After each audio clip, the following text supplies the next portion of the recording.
آپ F O R P کے ساتھ کب سے جڑے ہوئے ہیں اور اس کا ویژن کیا ہے basically? Sir F P R نے اسٹیٹ ایجنٹس کو as A D N F P P register کیا ہے، تو اس حوالے سے جو آپ لوگوں کے کنسرنس تھے وہ آپ کس حد تک دور ہوئے ہیں ماشاء اللہ؟ اور جو ون ون آپ کی مارکیٹنگ ایک ایجنسی ہے، ڈیولپرس بھی ساتھ ہیں، تو اس کے اندر سے آپ لوگ کتنے پروجیکٹس لانچ کر چکے ہیں اور کتنے پروجیکٹس آ رہے ہیں؟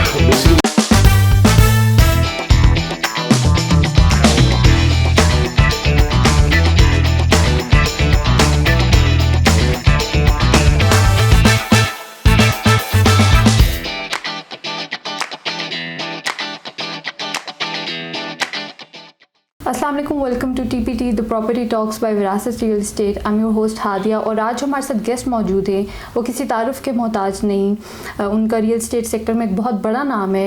ہی is the president of Federation of Realtors Pakistan, the president of Islamabad Estate Agents Association, the C E O of One One Marketing and Developers. I'm talking about none other than mister Sardar Tahir Mahmood. السلام علیکم sir, how are you? الحمدللہ، wonderful. It's an honour sitting here next with you. تو sir آپ F O R P کے ساتھ کب سے جڑے ہوئے ہیں اور اس کا ویژن کیا ہے basically? Federation of Realtors Pakistan پورے ملک کے ریئل اسٹیٹ ایجنٹس کی ایک ریپرزینٹیو باڈی ہے اور ایک ریپرزینٹیو الیکٹڈ باڈی ہے، یہ جو پورے پاکستان کی ڈسٹرکٹ ایسوسیشنز، سٹی ایسوسیشنز کے ووٹ سے الیکٹ ہو کے یہ ریپرزینٹیو باڈی بنی ہے، جس میں پورے پاکستان سے لوگ شامل ہیں، تمام پروونسز سے اور کیپٹل سے۔ اور بیسیکلی اس کا جو ویژن ہے وہ یہ ہے کہ ریئل اسٹیٹ سیکٹر کے اندر بننے والی تمام پالیسیز اسٹیک ہولڈر کی مشاورت سے بننی چاہیے، اور جب آپ اسٹیک ہولڈر کی مشاورت سے کوئی بھی پالیسی بناتے ہیں تو ایک تو اس کی وہ ایبزارب کرنا لوگوں کے لیے آسان ہوتا ہے، اور گورنمنٹ کے لیے اس کے اوپر امپلیمنٹ کروانا آسان ہوتا ہے، چونکہ اسٹیک ہولڈر آپ کے ساتھ اکراس دی ٹیبل بیٹھ کے نیگوشیٹ کر کے اور پھر وہ پالیسیز بنتی ہیں تو وہ دیر پا بھی ہوتی ہیں، اور ان کو اڈاپٹ کرنے میں بھی گورنمنٹ کو بڑی آسانی ہوتی ہے۔ تو ایک تو اس کا ویژن یہ ہے کہ لائزون بٹوین گورنمنٹ اور ریئل اسٹیٹ سیکٹر۔ اس کی ایک بہت اچھی اگزامپل یہ ہے کہ جب ایف بی آر کے ٹیکسز آئے اور ایک ہیو اینڈ کرائے تھا پورے، جب یہ اسپیشلی ٹیکس رجیم آیا، گین ٹیکس کا رجیم آیا، تو یہ پورے پاکستان میں ایک بہت زیادہ ہیو اینڈ کرائے تھا۔ تو پھر یہ تمام لوگ اکٹھے ہوئے اور اکٹھے ہو کے ریئل اسٹیٹ کے جو تمام لوگ اکٹھے ہوئے، اور پھر یہ فیڈریشن آف ریئلٹرز پاکستان کا قیام عمل میں آیا۔ سنس اٹس انسیپشن گورنمنٹ کے ساتھ نیگوشیٹ کرنے میں، اور گورنمنٹ اس کو ایز اے ریکگنائز کرتی ہے۔ ہم نیفڈا جو نیا Pakistan housing and development authority ہے، اس کے ساتھ ایز اے تھنک ٹینک بھی فیڈریشن آف ریئلٹرز پاکستان کام کرتی ہے۔ ابھی آپ کی جو ڈیجیٹلائزیشن ہوئی ہے، جس کا کل پرائم منسٹر نے انوگریٹ کیا ہے، اس کی انسیپشن کے اندر بھی ہماری ان پٹ شامل ہے۔ پرائم منسٹر کا جو کنسٹرکشن کا پیکج آیا، اس پیکج کے اندر بھی باقی اسٹیک ہولڈرز کے ساتھ ساتھ ہماری اس کے اندر ایفرٹ اور ہماری اس میں بہت زیادہ ان پٹ شامل رہی، اور ہم گورنمنٹ کے ساتھ کلوز کوآرڈینیشن سے ہر بجٹ سے پہلے اور پھر بجٹ کے اندر جو ڈیولپمنٹ ہوتی ہے اس پہ گورنمنٹ سے نیگوشیٹ کرتے ہیں۔ اگر کوئی ایسی ہم فیل کریں کہ جو ریئل اسٹیٹ سیکٹر کے لیے پالیسی نقصان دہ ہے، تو ہم کوشش کرتے ہیں کہ اس کو ہم ریگولرائز کروا کے اس کو ہم، جیسے لاسٹ ٹائم ابھی گین ٹیکس اس بجٹ کے اندر اس کے ریٹس بہت زیادہ کیے، تو ہم نے اس گورنمنٹ کے ساتھ بیٹھ کے ان کو ریشنلائز کروایا، اور جو لاسٹ ایئر کے جو ریٹس تھے تقریباً اس کے ساتھ ملتے جلتے ریٹس کے اوپر ہم ایگری ہوئے،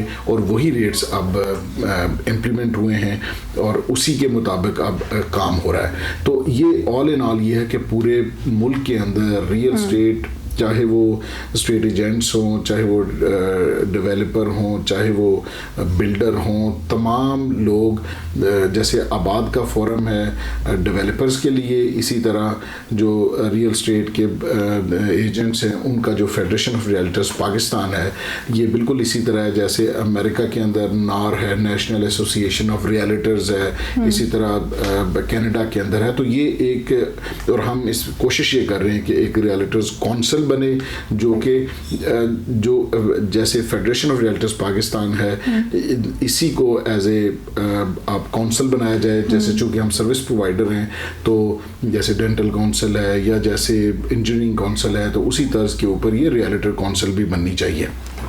سر ایف پی آر نے اسٹیٹ ایجنٹس کو as A D N F P P register کیا ہے, تو اس حوالے سے جو آپ لوگوں کے کنسرنس تھے وہ اب کس حد تک دور ہوئے ہیں؟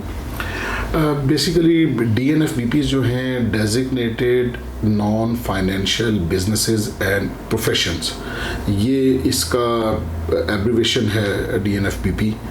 D N F B P جو ہے بیسیکلی فیٹ ایف کی ہمارے ملک کے اوپر اس وقت کنڈیشن ہے, ہمارا کنٹری جو ہے وہ گرے لسٹ کے اندر ہے.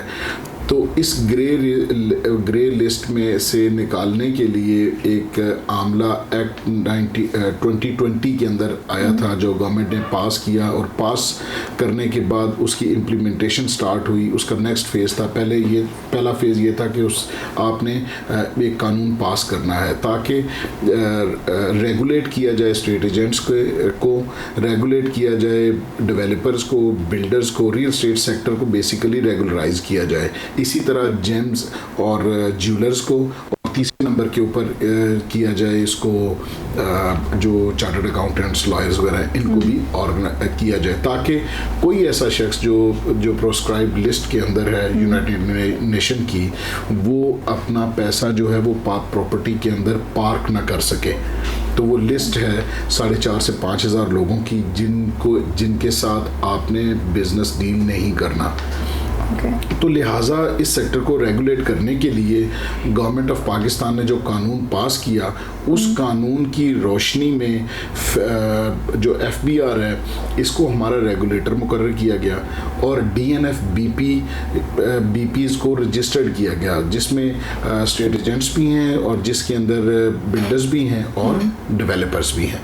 لہٰذا اس کی رجسٹریشن پر ہمارے کچھ کنسرنز تھے, وہ کنسرنز الحمدللہ دور ہوئے. اب اس کے اوپر کام شروع ہو چکا ہے, اور جو بیسیکلی رسپانسبلٹی ہے ریئل اسٹیٹ ایجنٹ کی وہ یہ ہوگی کہ جو بھی ڈیل ہے اس کا ریکارڈ اپنے پاس مینٹین رکھے, اور اگر کوئی ایسی سسپیشیس ٹرانزیکشن آتی ہے تو اس کو ایف ایم یو کو ایس ٹی آر جنریٹ کر کے مطلع کرے. S T R suspicious transaction report generate کرنی ہے. اگر کوئی آپ اس نیکٹا کی ویب سائٹ کے اوپر وہ لسٹ اویلیبل ہے. D N F B Ps کے لیے ایک ایپ انٹروڈیوس کروائی گئی ہے, وہ رجسٹریشن کے بعد آپ اپنی ایپ ڈاؤن لوڈ کر کے اس میں بھی اس پروسکرائب لسٹ کے ساتھ جو آئی ڈی کارڈ بائر کا ہے, سیلر کا ہے, وہ میچ کر سکتے ہیں. اور اگر وہ میچ نہیں ہوتا تو آپ اپنی ڈیل کنٹینیو رکھیں گے, اور اگر وہ میچ ہوتا ہے تو آپ کی رسپانسبلٹی ہے کہ آپ اس کی ایس ٹی آر جنریٹ کریں اور اپنا بزنس ریلیشن شپ اس کے ساتھ ٹرمینیٹ کر دیں.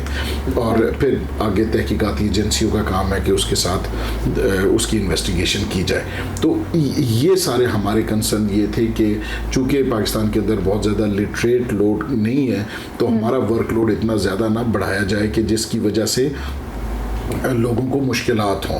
تو اب گورنمنٹ نے اس کو ریئلائز کیا, ایک 4 پیج گائیڈ لائن ہے وہ ایشو کی ہے, اور وہ اپنی ویب سائٹ کے اوپر بھی دے رہے ہیں, اس کو اردو میں ٹرانسلیٹ کر کے بھی دے رہے ہیں تاکہ عام فہم ہو. اس کے علاوہ جب وہ عام کوشچنیئر تھا, پہلے بہت لینتھی کوشچنس کے 1992 کے قریب کوشچنس تھے جو کوشچنیئر ہر D N F B P نے فل کرنا تھا, اس کو اختصار کے ساتھ 40-45 اور پھر اس انگلش سے اس کو ٹرانسلیٹ کر کے اردو کے اندر بھی انٹروڈیوس کرایا گیا ہے. تو آل ان آل یہ ہے کہ اب ہم نے یہ سیکٹر اس سے ریگولرائز ہوگا. ہم بھی یہ چاہتے تھے کہ پورے ملک کے اندر یہ سیکٹر ریگولرائز ہو, اور جو پروفیشنل لوگ ہیں صرف وہی لوگ یہ ریئل اسٹیٹ کے بزنس کو ڈیل کریں, اور ہر شخص اس کو, جیسے ایک ڈاکٹر کا پروفیشن ہے, جیسے ایک اور بھی کوئی بھی پروفیشن ہے, اسی طرح ریئل اسٹیٹ کا بھی ایک پروفیشن ہے, اور اس میں وہ لوگ جو کہ اس حوالے سے ایجوکیٹڈ ہیں وہی لوگ کام کر سکیں، یا پروفیشنلی جو گزشتہ 5-10 سال سے 15 سال 20 سال سے لوگ کام کر رہے ہیں وہی اس کام کو کریں، وہ کسی ایک جگہ کے اوپر رجسٹرڈ ہوں، اور اس رجسٹریشن کے بغیر جیسے پوری دنیا کے اندر کوئی کسی جگہ کے اوپر کوئی بھی بزنس نہیں کر سکتا، اسی طرح یہ بھی انڈر ون امبریلا رجسٹرڈ ہوں. ان کے جو اس کے بعد جب آپ ایک جگہ پہ رجسٹرڈ ہوں گے، ریگولیٹ ہوں گے، تو پھر گورنمنٹ سے ہم باقی تمام چیزیں جس میں سروس چارجز ہیں، اس کے علاوہ آپ کی سول لسٹنگ ہے کہ ایک میں کوئی پراپرٹی سیل کرنے کے لیے آتا ہے، بائر اور سیلر کا ایک ایجنٹ ہو اور اس کے بغیر ٹرانسفر کا پروسیجر کمپلیٹ نہ ہو، اور ان کے جو سروس چارجز ہیں ان کے بھی اسی طرح پے آرڈر بن کے at the time of transfer دیے جائیں ان کو، تاکہ یہ امبیگوٹی نہ رہے اور ڈیل ہونے کے بعد بہت سارے لوگوں کو اپنے سروس چارجز نہیں ملتے، یا لوگ آپس میں ڈیل کے بعد بہت سے لوگ ایسے ہیں کہ جو آپ کو جس کی وجہ سے جو لوگ بہت زیادہ حد تک کوشش کرتے ہیں کہ ہم اس سروس چارجز کو اوائڈ کر لیں تو وہ نہ ہو سکے. آلریڈی ہم لوگ ایکسائز اینڈ ٹیکسیشن اور اسلام آباد اسٹیٹ ایجنٹ ایسوسیشن کے ساتھ یہاں اگر اسلام آباد میں ہیں تو وہ رجسٹرڈ ہوتے ہیں، اسی طرح باقی جگہوں کے اوپر بھی ان کی رجسٹریشن.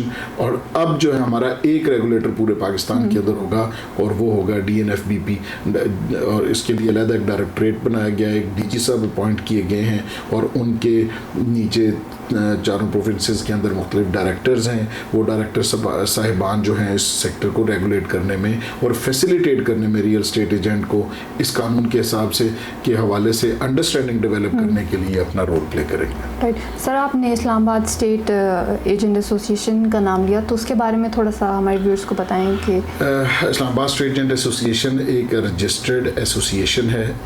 میں اس کا بھی پریزیڈنٹ ہوں اور 1983 سے یہ ایسوسیشن رجسٹرڈ ہے.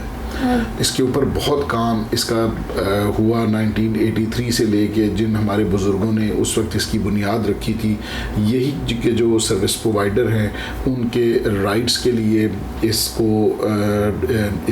ایسوسیشن کو بنایا گیا تھا. اور یہ واحد ایسوسیشن ہے جو پورے اسلام آباد کے اندر ایک ریپرزینٹیٹیو الیکٹڈ باڈی ہے ریئل اسٹیٹ کا کام کرنے والے تمام لوگوں کی. تو یہ بھی میں اس کا 2018 میں اس کا ایز اے پریزیڈنٹ الیکٹ ہوا تھا ایک بڑے زبردست الیکشن کے بعد. اور اسلام آباد اسٹیٹ ایجنٹ ایسوسیشن نے یہاں کی تمام ڈیولپمنٹ اتھارٹیز کے ساتھ، یعنی کیپٹل ڈیولپمنٹ اتھارٹی CDA میں ہونے والے تمام مسائل کے اوپر لوگوں کو فیسیلیٹیٹ کیا، ریئل اسٹیٹ ایجنٹس کو فیسیلیٹیٹ کیا. ٹیکسز کے اندر ہم نے بڑا امپورٹنٹ رول پلے کیا، فیڈرل گورنمنٹ کے ساتھ نیگوسیشن میں، CDA کے ساتھ، ہاؤسنگ فاؤنڈیشن کے ساتھ ہم نے وہاں پہ لوگوں کو رجسٹرڈ بھی کرایا اور اس کو ایک شناخت دی. اور آج الحمدللہ اسلام آباد اسٹیٹ ایجنٹ ایسوسیشن جبکہ ہمارا ٹینیور کمپلیٹ ہونے کو ہے، تو آج اسلام آباد اسٹیٹ ایجنٹ ایسوسیشن جو ہے وہ ایک برانڈ نیم بن چکا ہے اسلام آباد کے اندر. اور ہم یہاں سے آگے جب الیکشن ہوں گے، الیکشن کے بعد جو بھی صاحب آئیں گے ان کو یہاں سے آگے اس کو کیری کرنا ہے، لے کے جانا ہے. رائٹ ماشاء اللہ. اور جو ون آپ کی مارکیٹنگ ایک ایجنسی ہے اینڈ ڈیولپرس بھی ساتھ ہیں، تو اس کے انڈر سے آپ لوگ کتنے پروجیکٹس لانچ کر چکے ہیں اور کتنے پروجیکٹس آگے؟ بیسیکلی میرا جو بزنس ہے وہ ون مارکیٹنگ اینڈ ڈیولپرس کے نام سے ہے. گزشتہ 20-22 سال سے میں اس فیلڈ سے وابستہ ہوں اور الحمدللہ بہت اللہ تعالیٰ نے کامیابی بھی دی. اور اس میں ریئل اسٹیٹ کی سیل پرچیز سے لے کے، کنسلٹنسی سے لے کے، ڈیولپمنٹ سے لے کے، بلڈنگ لائنز میں سارے ایونیوز کے اندر الحمدللہ کام کرنے کا موقع ملا ہے.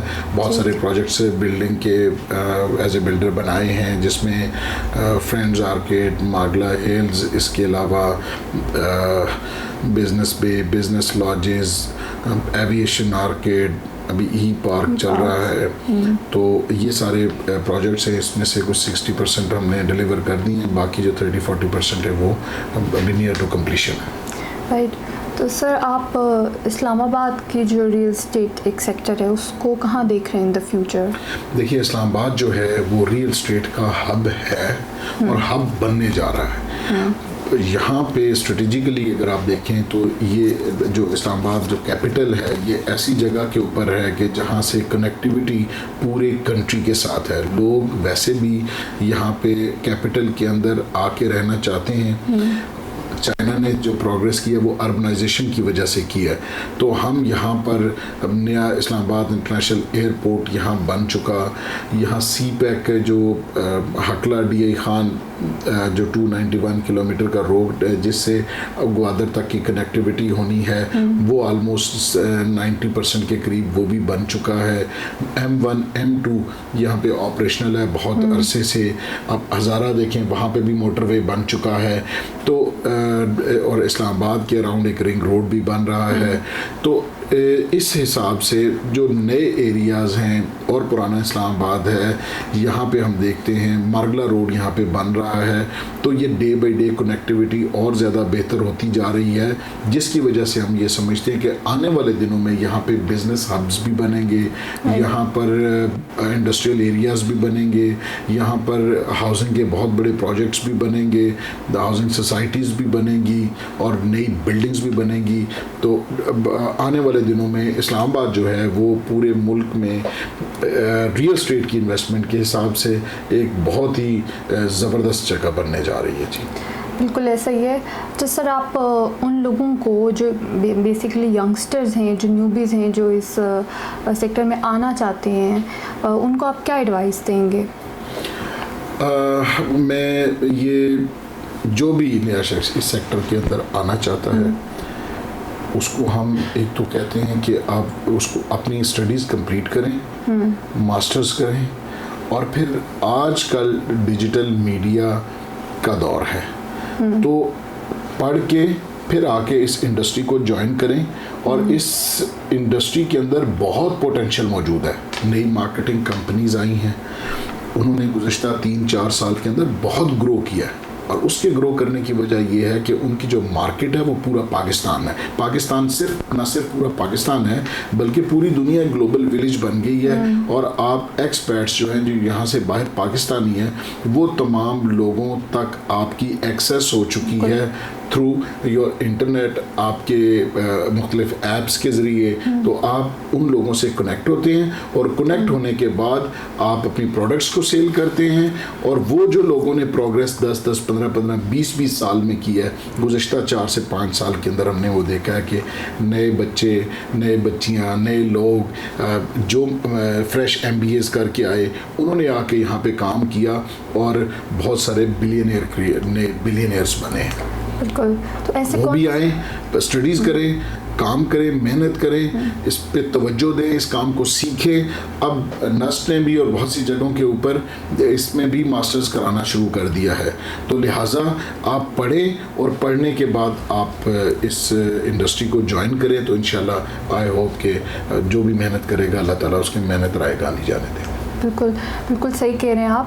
بٹ ایسے کون سے ٹریٹس یا اسکلز ہیں جو ایک انسان میں ہونا لازمی ہے for being a successful realtor اور اینی تھنگ جو بھی؟ دیکھیے بیسیکلی یہ کمیونیکیشن کا بزنس ہے. آپ نے کمیونیکیٹ کرنا ہے تو آپ کے پاس بہت اچھی کمیونیکیشن اسکلز ہونی چاہیے. وہ تمام چیزیں ہیں جو with the passage of time اور جس کو آپ سیکھ سکتے ہیں. آپ نے اپنی جاب پہ جتنی بھی محنت آپ کر لیں تو اس سے آپ لیونگز ارن کر سکتے ہیں. لیکن آپ اپنے اوپر جتنی محنت کریں گے سیکھنے میں تو اس کی وجہ سے آپ فارچون بنا سکتے ہیں. تو لہٰذا زیادہ وقت آپ سیکھنے میں لگائیں. جب آپ ایک جتنے زیادہ اسکلڈ ہوں گے اتنے زیادہ آپ سکسیزفل ہو سکتے ہیں. Thank you so much, sir, for being here. It was a pleasure talking to you. Thank you so much for directing us with your wisdom and skills. I really hope کہ آپ لوگوں نے بھی اس episode کو enjoy کیا ہو. See you in the next episode. Don't forget to like, comment and share this video and don't forget to subscribe to our channel. Allah Hafiz.